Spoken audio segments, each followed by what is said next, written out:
सावित्री जिंदल जी का हिसार में पलड़ा भारी, आखिर कैसे? जी हाँ, सावित्री जिंदल जी का हरियाणा विधानसभा में हिसार से वो निर्दलीय प्रत्याशी के रूप में खड़ी हैं। उनका पलड़ा हिसार में भारी कैसे है, आइए हम कुछ बिंदुओं से ये समझते हैं। पहला बिंदु है कि अन्य सभी नेताओं के खिलाफ माहौल होना, जैसे कि बीजेपी से कमल गुप्ता, कांग्रेस से रामनिवास राणा इत्यादि। बीजेपी के कमल गुप्ता के खिलाफ माहौल है, उनके समर्थक ही उनके साथ नहीं दे रहे हैं, उनके खिलाफ माहौल हो गया है। किसान भी, व्यापारी भी उनके खिलाफ हैं। और तो और जिन्होंने उनका पिछले चुनाव में साथ दिया था, जो व्यापारी घराने, वो भी उनके खिलाफ खुलकर सामने आ गए हैं। जैसे कि जी न्यूज़ के चेयरमैन सुभाष चंद्रा जी, उन्होंने खुल्लम खुल्ला ट्विटर पर माताजी सावित्री जिंदल का समर्थन दिया है, जो कि निर्दलीय प्रत्याशी के रूप में खड़ी हैं, जिनका निशान बैटरी का है। ऐसे ही जो अन्य पार्टियों के उम्मीदवार हैं, उनका इतना जाना माना चेहरा नहीं है, इसलिए लोग उनके समर्थन में नहीं जाएंगे।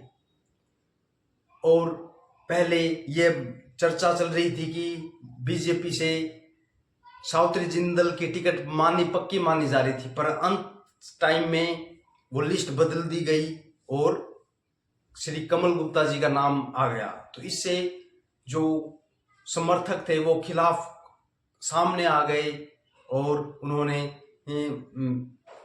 इसी तरह सावित्री जिंदल जी का कांग्रेस में भी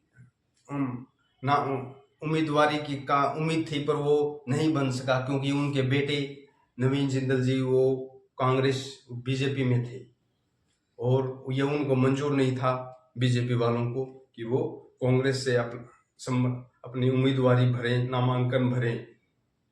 इसलिए उन्होंने उन पर दबाव बनाया और उनको कहा कि निर्दलीय प्रत्याशी के रूप में वो खड़े हो सकते हैं।